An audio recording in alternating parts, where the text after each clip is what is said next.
പ്രതീക്ഷയുടെ വലിയ കിരണം അങ്ങ് കർണാടകയിലെ മണ്ണിൽ തെളിഞ്ഞിരുന്നു. ആദ്യം ആ ലോഹ സാന്നിധ്യം നമ്മുടെ അർജുനെ കവചം ചെയ്ത ലോറിയാണോ? കിണഞ്ഞു പരിശ്രമിച്ചു, പക്ഷേ ഇപ്പോൾ കണ്ടെത്തിയെടുത്ത് നിരാശയാണ് ഫലം. പക്ഷേ കൈവിടില്ല പ്രതീക്ഷ. ലോറിയുടെ ഭാഗങ്ങൾ അവിടെ കണ്ടെത്താൻ താൽക്കാലികമായി ആകുന്നില്ലെങ്കിലും തെരച്ചിൽ തുടരുകയാണ്. തുടക്കത്തിലെ കർണാടക സർക്കാരിൻ്റെ അനാസ്ഥ കേരള ഇടപെടലിൽ മറനീക്കിയെങ്കിലും പ്രശ്നങ്ങൾ ബാക്കിയാണ്. ഏറ്റവും ഒടുവിൽ മലയാളികളോട് മാറാൻ കർണാടകയിലെ കാക്കിയുടെ പ്രാദേശിക ഹുങ്ക് പ്രതികരിച്ചത് ഞങ്ങൾ അറിഞ്ഞു.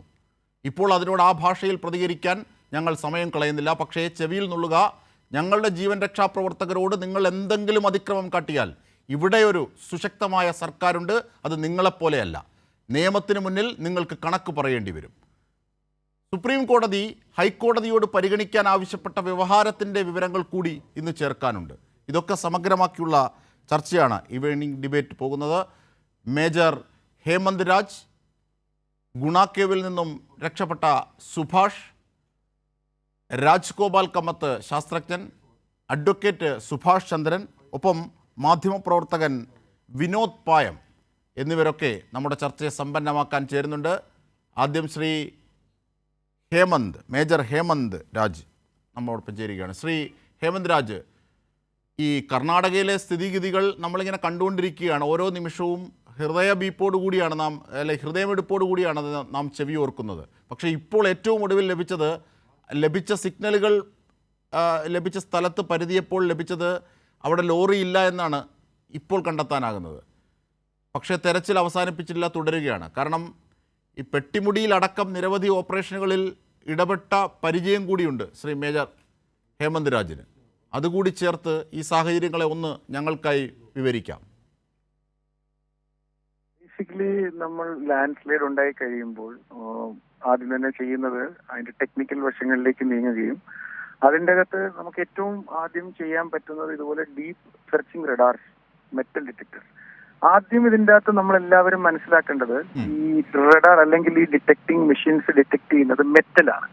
അതായത് നാച്ചുറൽ അല്ലാത്ത ആർട്ടിഫിഷ്യലായ ഏതെങ്കിലും ഒരു മെറ്റലിന്റെ സാന്നിധ്യം, അത് അലുമിനിയം, സ്റ്റീൽ, അയൺ, എന്തെങ്കിലും ഒരു മെറ്റലിന്റെ സാന്നിധ്യമാണ് ഡിറ്റക്ട് ചെയ്യുന്നത്.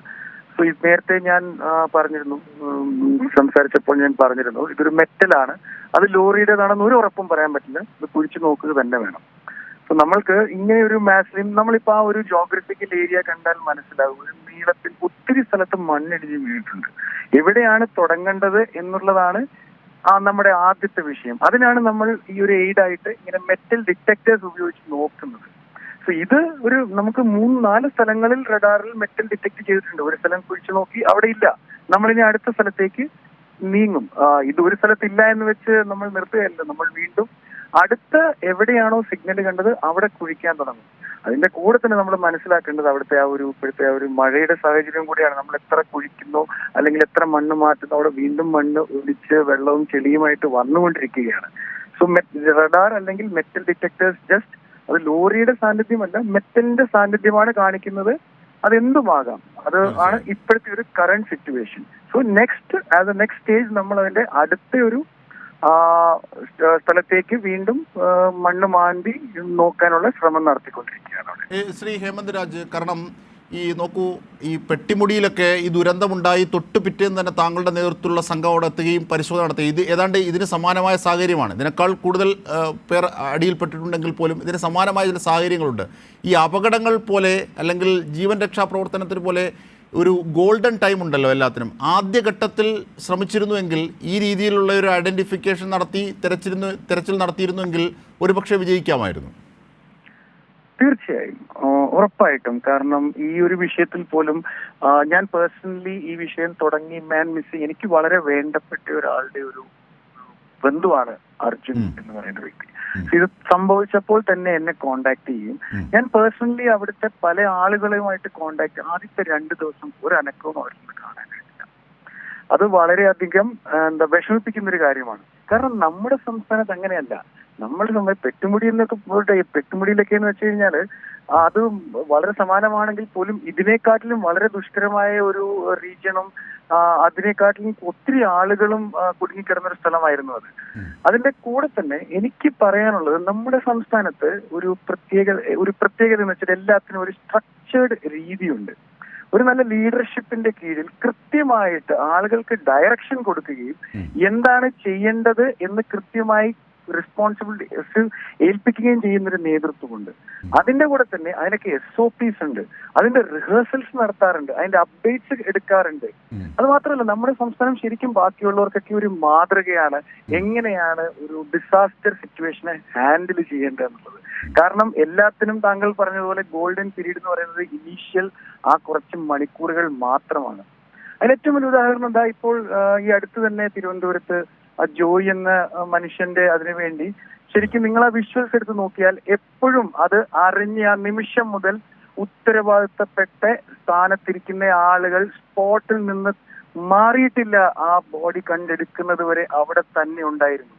അവർ വേണ്ട രീതിയിലുള്ള ഡിസിഷൻസ് കൊടുക്കുകയും കൃത്യമായിട്ട് ഓരോ കാര്യങ്ങളിൽ ഇടപെടുകയും ചെയ്തിരുന്നു. ഇവിടെ ആദ്യത്തെ 2-3 ദിവസം അതുണ്ടായിട്ടില്ല.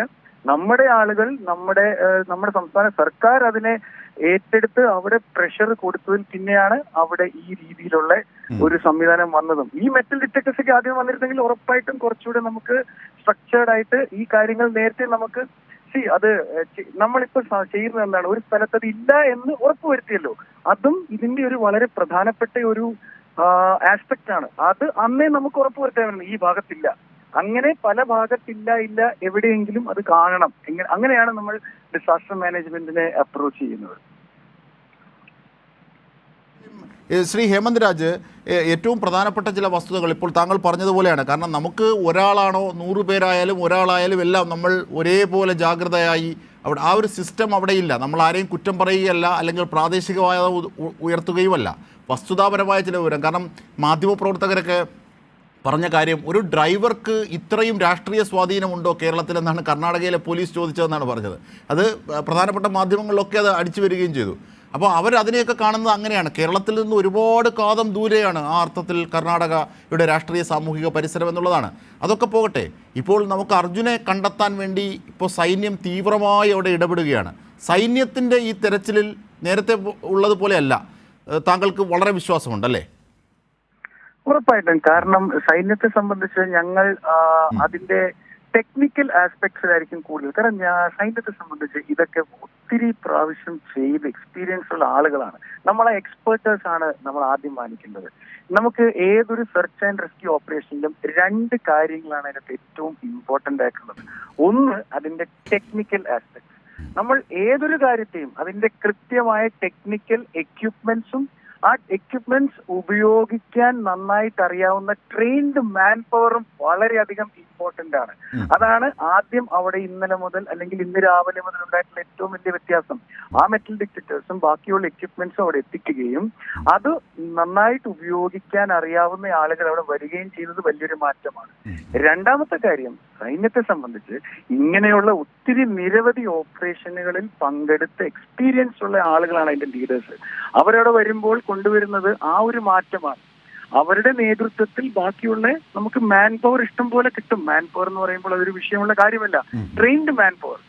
ഇതൊരു ലാൻഡ്സ്ലൈഡ് മാത്രമല്ല, സൈന്യം സംബന്ധിച്ച് ഒത്തിരി ഈ മഞ്ഞ് മലകൾ ഇടിഞ്ഞ് അവലാൻഷയൊക്കെ ഉണ്ടാകുമ്പോൾ അതുപോലും നീക്കി പരിചയമുള്ള ആളുകളാണ്. അവർക്കൊക്കെ അതിന്റെ ഒരു പ്രാക്ടിക്കൽ എക്സ്പീരിയൻസിലൂടെ പല മാറ്റങ്ങളും കൊണ്ടുവരാൻ കഴിയുമെന്ന് എനിക്ക് വളരെയധികം വിശ്വാസവുമുണ്ട്.